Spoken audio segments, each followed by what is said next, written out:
Hello Tubesters, it's Gav. Welcome to another one of my videos. Today, yes, we've finally built an FT17. I never thought I'd say that. Before I start, a huge thank you to Mr. and Mrs Beetle, Mr. Beetle you'll often see leaving comments in the comment section, funny enough.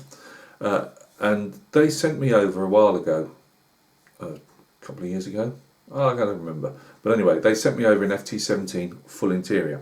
So with the engine, you get, well, this one's got the main breech and whatever, or if you fit the machine gun, but it doesn't have the, which the full interior does, have the different magazine racks for the ammunition. And I tried to build it, and I just could not build it. Put the engine together. It's got really tiny tolerances. You know, you're not looking at Tamiya more or less plug and fit. You know, the really tiny tolerances, and people that have either got more time under the belt or just can naturally build things. You know, they can think outside the box. If that makes sense, as we're talking models. You could build it. I couldn't. The engine sat too high. Another contributor also put that he tried to build it and his engine sat too high as well, and means the whole back body doesn't go on. The sides are out of whack. You know, British word, out of whack. You know, pushed open, splayed open, whatever you want to call it. And I just could not get it to fit. And it went. I've actually passed it on to somebody else, and I must admit in the email I said I'd passed it on with a T55 full interior build that the guy wanted, and I just said, you know, I'm putting this one in the box. If you don't want to try and deconstruct it and reconstruct it, just drive over it, because I would have done it if it hadn't been a gift. It was just soul destroying, you know, especially after they got me it to cheer me up after I couldn't build a T55. And they sent me this one, which the difference is it's got, I'm looking because it's over down here, it's got riveted turret rather than a welded, or a cast turret I should say. And as I say, it has no engine. It does have the drivers. It's a very early tank, so you've literally got a couple of steering rods and literally probably a horsehair filled leather seat cushion to sit on. The gunner stroke commander has literally a back brace of a leather sling that you lean back on, and another one that you can sit on. You know, it's really basic as a tank. I've built it. Massive fit issues, and again, the fit issues, I'm not blaming the kit, I'm blaming myself. It is a kit for the experienced modeler, or as I say, if you really want to challenge yourself, you may well pull it off and build it fine. But like the sprue gates, where they attach, they've tried to do it so there's hardly any sprue left, and that's fine, but then you have to literally cut out half the time. You have to be so careful not to cut out the sides of whatever part you are that you're going to join, especially hull plating and things, because there's no real defined locking in, if that makes sense. That's the only word I can describe. You literally have plates hanging in thin air, and you're trying to desperately get other plates on and get them fit. I've got so much CA glue and talcum powder mixed in as a filler on this, it's ridiculous. I've had to leave the doors open. I was going to literally shut her all up because I wasn't going to put figures on with this. Mainly, I have got some figures for it, but they're French, and this is an American tank, and the other build out of this is a Chinese tank from the 1920s, 30s, like Civil War, you know, with all the warlords and that. So, you know, I wasn't going to start painting French tankers crewing an American tank. It doesn't sit right with me, type of thing. So they're there, you know, they're in a box, and they'll wait to, you know, they'll come in handy at some stage. So yeah, the tracks I actually found extreme, because they are simple tracks in real life. I found them very, very easy to put together and quite sturdy. They will come apart with a bit of, I had one ping off, but only the one time, and they've gone on and off to fit and dry fit, and then, you know, I've given them as best a paint up as I can. So yeah, you'll see as much as I've tried to pare the glue away, because what I'd have is like top panels coming down and they'd stick out one side and not the other, and you couldn't square them up. But for all the negatives I'd got with the kit, in the sense of you felt fed up because it wasn't what you wanted it to look like. You know, I do my very best with my models, and at the moment I'm still only getting, say, one model out of, say, 5 that I can say I sit back and go, yep, I really enjoy doing that. Not so much that I enjoy doing it, that's wrong. No, I enjoy building them. I'd like to get that over now. It's not, I haven't got, you know, oh Gav, it's better to just paint and weather. If that's your thing, that's great. I like doing the whole thing. As I say, I have head problems, it helps my head. I have real problems following instructions, and that is down to this. But I do enjoy the process, I enjoy the whole process. But I do like to know that when I look at something I've built, that I'm happy with it. And that could be a case of I'm happy with it, there are problems with it, they're glaring, but I know I've done my best on that one, and I'll get better as I go, and I will get better. The instructions, I'm always going to struggle now with instructions. It's weird. I can read I'll just read historical reference books all the time, and I can take that in and most times memorize it for a while. But following instructions is extremely difficult for me. But yeah, can't thank you enough, Mr. and Mrs Beetle. I've gone all off tangent again. What I was trying to say was, I still feel almost vindicated that I've built this kit. As I say, I'm doing all this waffle over a plastic kit, but you know, in your life you have whatever means a lot to you. For me, it's getting things that whether it's a figure, turning a figure out nicely, or building a kit, or a small dio, whatever, and to stand back and say, I've done that. I turned it from a piece of either pile of plastic sprues, like the ship is at the moment, or like this was, and I've turned it into this. I'm disappointed that I couldn't do better with it, because I've got glue filler everywhere. I've tried pairing it, but there was only so much you could do before you started taking panels out, as in literally curving them out, and a bit of a nightmare. But it looks like an FT17, and you know, it was a privilege to be able to build it after somebody had passed that kit on to me. So again, thanks. Join me at the bench and we'll take another look. Right guys, with all that waffle in the intro, let's just get it right. It's a 1 in 35 scale plastic kit from Meng. I don't think I mentioned that at all. I was even had the box on my lap to show you the box.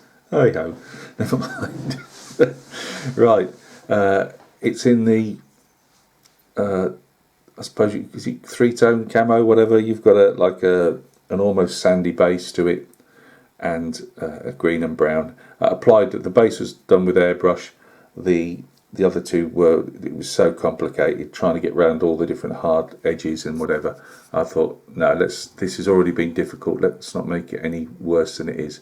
By the way, the base that it's sat on, this nice little display base, this was given to me, and another one by Mike at Bassmaster Models. He's based in Belarus, or Belarusia, however you want to pronounce it. He's not been active at the moment because he tends to, he does a lot of plaster. This is plaster, and he does a lot of type of plaster, decorative plaster work. And I know that he shuts down from doing models in his model channel during the spring, summer months into early autumn, because that's when his busiest work period is. So if you do like the look of these, check Bassmaster Models. I'll remember, if I can, to put a link to Mike's channel, and you know, go and check him out, and you know, he might be able to sort you one out.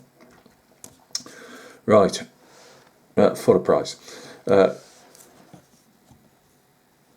What else have I done with this? So yeah, sorry guys, I'm getting sidetracked. So the paint, the base paint was lacquer paint, from one of AK's, which I've completely forgot now, and the two other, the Ready Hull Brown, and I'm not sure which that green was, even if it was a Luftwaffe green or not, but that's acrylic because I just put it on with a brush. I wanted to leave the exhaust in like I didn't want to overly rust it up. I wanted it to have that leady. It's not lead obviously, but it has that like lead type look. Let's just see. Getting quite bright with the lights here. Yeah, it's got a lead type of look to it. The decals, they did go on all right. That's over a PE photo etch like panel. Whether I didn't do it completely right or whether it just could have done with trimming off very slightly, but there was a bit of carrier film, and I did try and have to bend it over with the setting solutions to try and get it just to conform around the panel a bit better. Let's see if we can get her off the.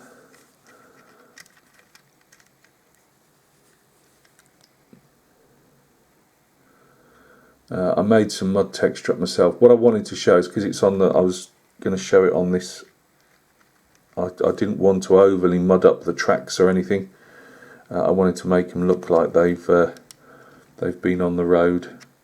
So I put my pencil in there and graphited it, and right at the end I've done some flicks with the different paints.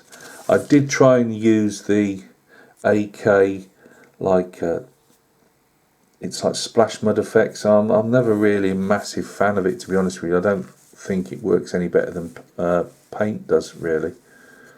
But yeah, I've got all round here. I've had to literally carve back the panels because it was stuck right out.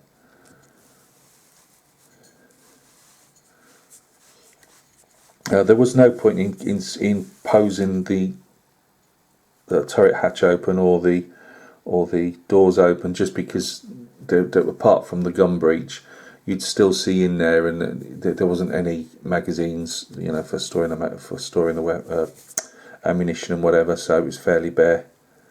They did show the wooden box painted. I just decided to make it a wooden box just as a bit of difference rather than just completely camouflage and everything.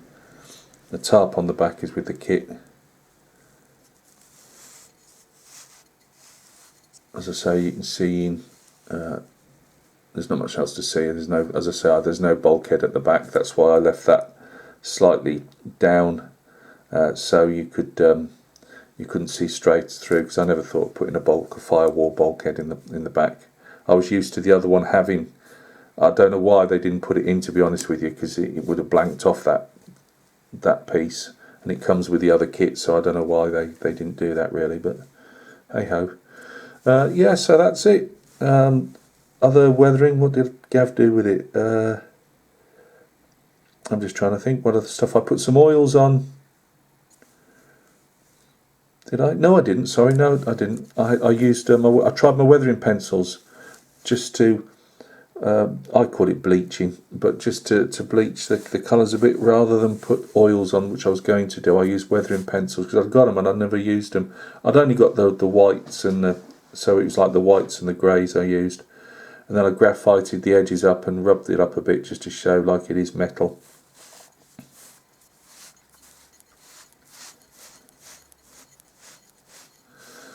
And that's about it.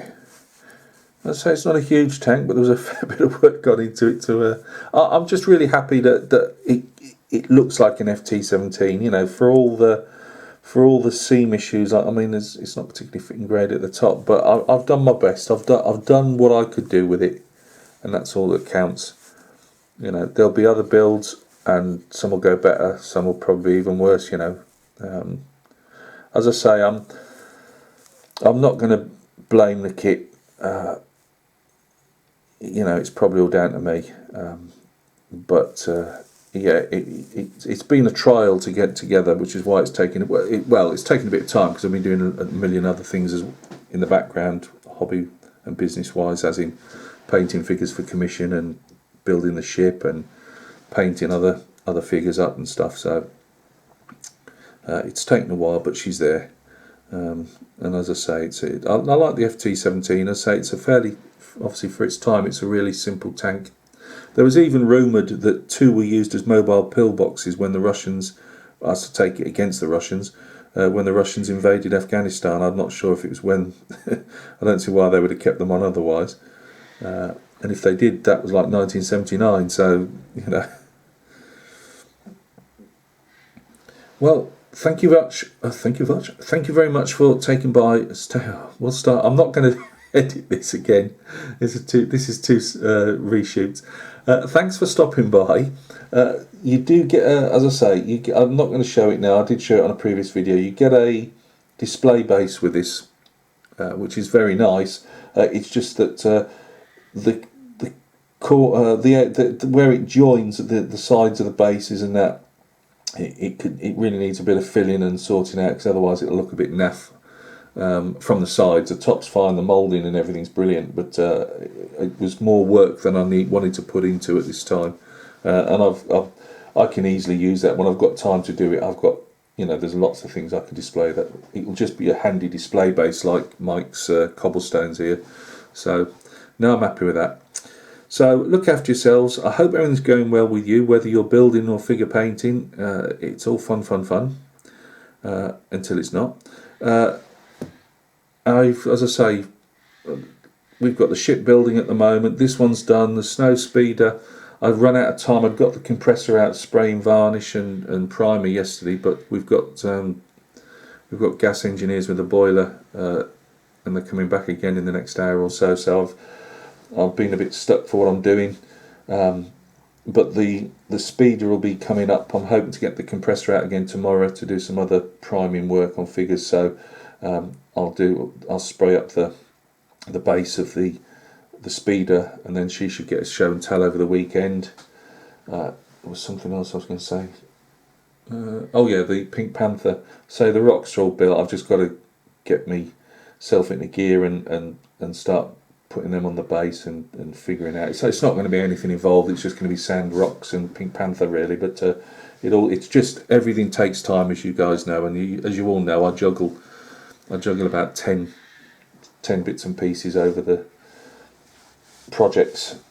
So also the Tommy's War vignette. I'm going to really crack on with that over the weekend, either Saturday or Sunday. And get that push forward, because it's once I know the vignette's more or less done, I'll go back to that second figure, which is 2/3 done, and finish him off, and that won't be far away. Also, if I've got time tomorrow, I've got a Napoleonic 18mm unit to show as well. So look after yourselves. Next model kit, apart from HMS Kent, is the 1-in-48 Starfighter. We're going to get back to her and get her sorted before we do another 1-in-35 scale tank. Look after yourselves, guys, and we'll speak soon, or see each other soon on another video.